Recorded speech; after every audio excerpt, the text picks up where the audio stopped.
It's no surprise that Razer makes great gaming laptops, and arguably perhaps the most beautiful out there as well. That remains unchanged with the latest generation of blades. So today, we have the largest in the family, the Blade 17, and it's a solid improvement throughout, as long as you're willing to offer a kidney.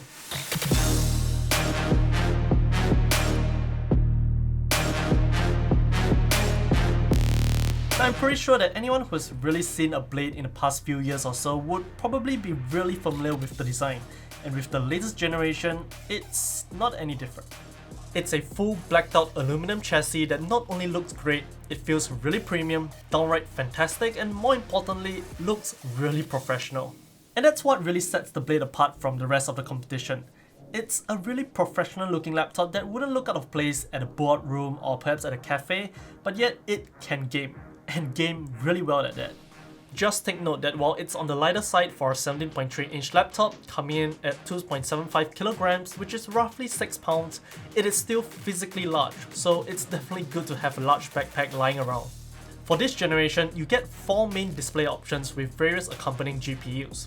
Full HD at 360Hz, Quad HD at 165 or 240Hz, and a 4K UHD at 144Hz.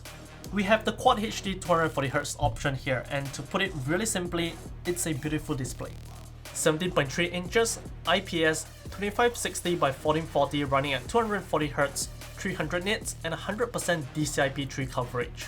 In short, as we've mentioned, it's a beautiful display, especially for consuming content on Netflix, YouTube, and more, or even just doing some proper work with various documents and software and the like.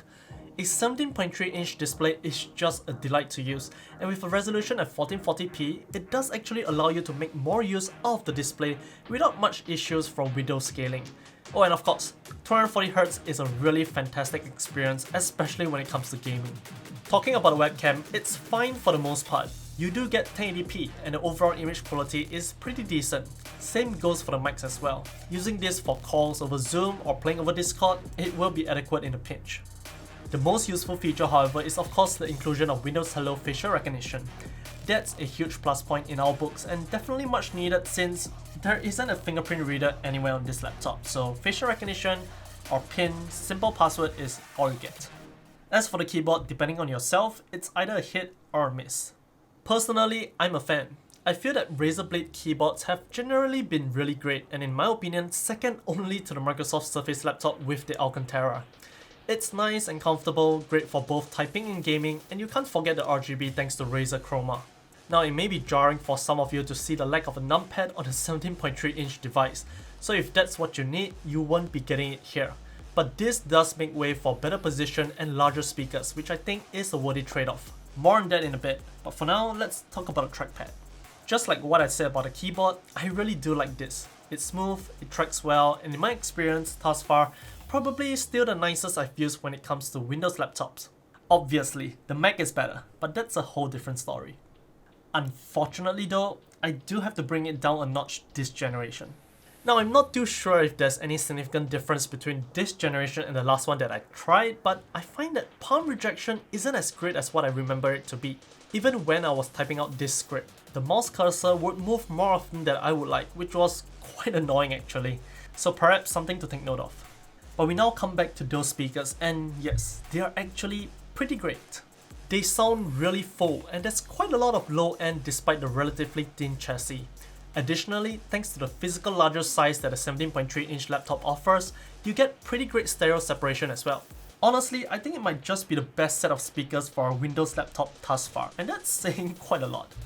For ports, you get the dedicated power input, RJ45 Ethernet, 3 standard USB 3.2 Gen 2, 2 Thunderbolt 4, 3.5mm combo jack, HDMI 2.1, and a UHS 2 SD card reader. When it comes to battery life, this gets upgraded to an 82 Wh battery, but it will only last you roughly an average of 4.5 hours of general use, which still isn't great for sure, no two ways about it. But now, let's talk about specs, and this is probably what you're going to be really paying for. Now, depending on which display option you go for, you'll then be able to configure it with GPUs ranging from the RTX 3060 all the way to the latest RTX 3080 Ti. To be noted, however, is that the Intel Core i9 option is only restricted to the 4K 144Hz SKU for now. And we have with us basically just one SKU down from that most expensive one. Core i7-12800H, GeForce RTX 3080 Ti with 165W TGP, 32GB of DDR5 RAM, and 1TB of PCIe 4.0 SSD storage. For the creative test, we ran on all CPU profiles available via Synapse, while for gaming, we only tested on a boost profile for the best possible performance. All tests were done with the GPU on a high profile and in the dedicated GPU mode.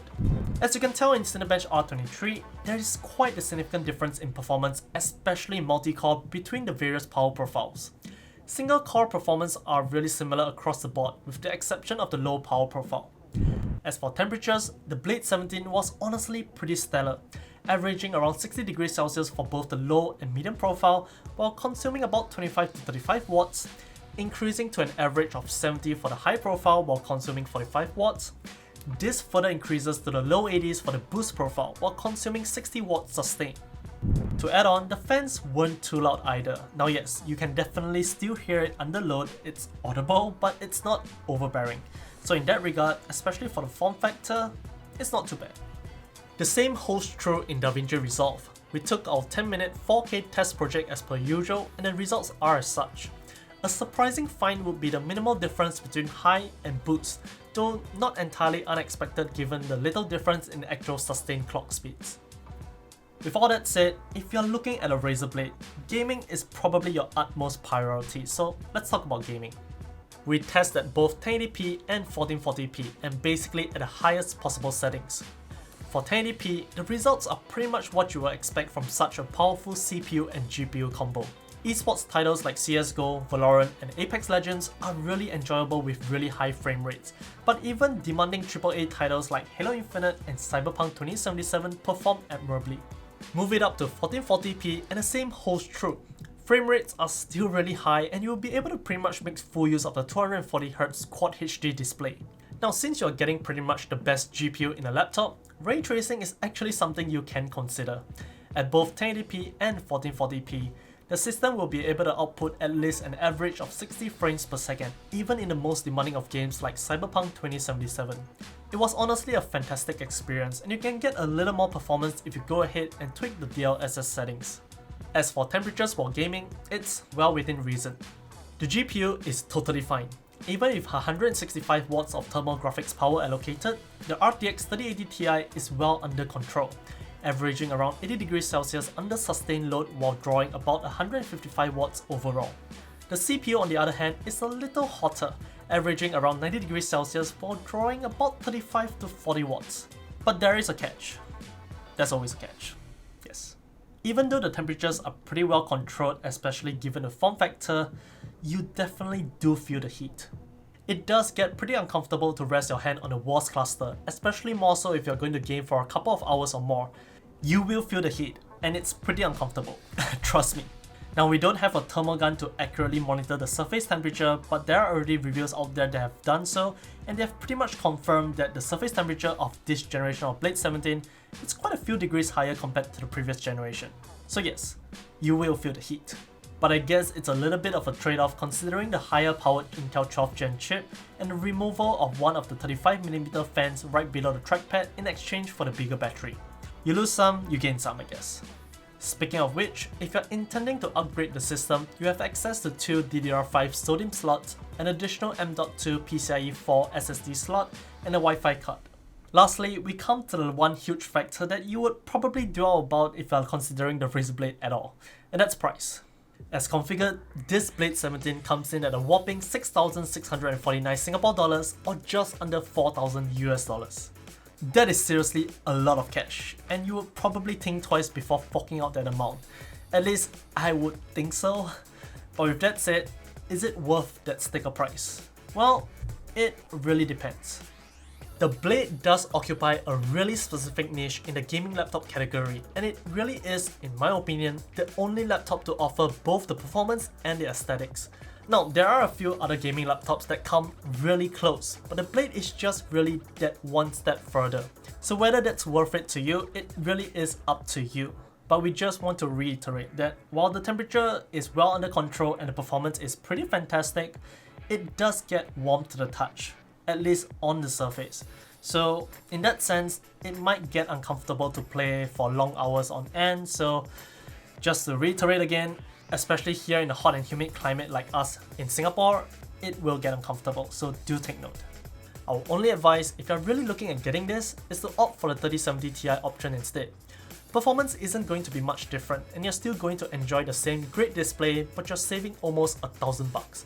And money in your bank account is always a win in our books. So there you have it. If you have any questions, let us know in the comment section down below. If you'd like to, do check out the affiliate links in the description as well. If you do, thanks for the support.